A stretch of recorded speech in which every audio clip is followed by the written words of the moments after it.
Every AI model has the same weakness. It's trapped. It can reason brilliantly, but on its own it can't see your files, your tools, or your data. The Model Context Protocol, or MCP, is what sets it free.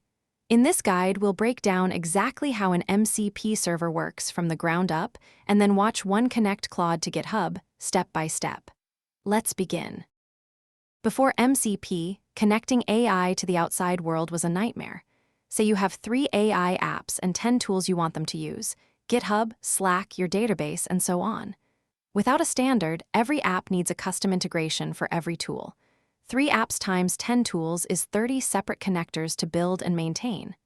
Add one more tool, and you rebuild it everywhere. This is the M/N problem. Integrations explode, nothing is reusable, and developers drown. AI needed a universal standard. That is the gap MCP was built to fill. MCP is an open protocol. Think of it as a USB-C port for AI, one standard plug, and any model can connect to any tool. It works with 3 roles. The host is the AI application you actually use, like Claude. Inside, it runs a client, one for each connection. And the client talks to a server, a small program that wraps one specific tool or data source, like GitHub or your file system. The model never touches the tool directly. It speaks MCP to the server, and the server does the work. Build one server, and every MCP-compatible app can use it. M/N becomes M+N. So what does a server actually offer? 3 things. First, tools, actions the model can call, like create an issue or search files. These are functions with names and inputs. Second, resources, data the model can read, like a file, a database record, or a web page. Read-only context, pulled in on demand. And third, prompts, pre-written templates the server provides to guide common tasks. Tools let the model do. Resources let it know. Prompts help it start. Together, they turn a dead endpoint into something a model can truly use.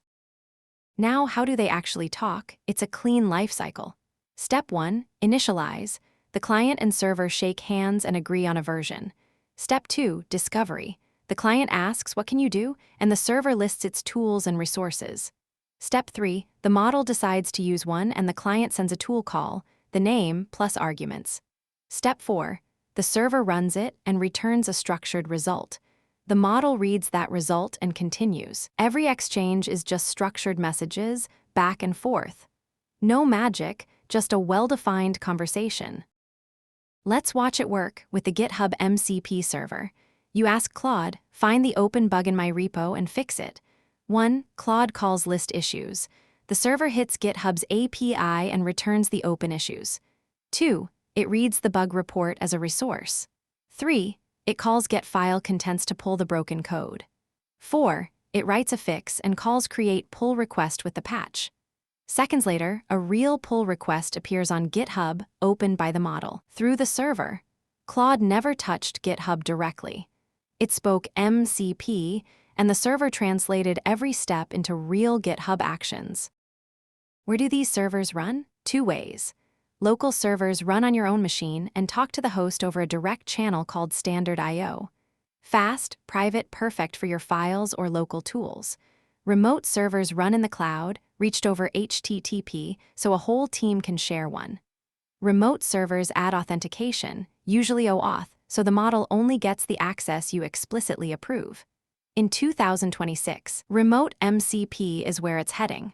Hosted, secure servers you connect to with a single click, no install required. MCP isn't just a spec, it's becoming the standard.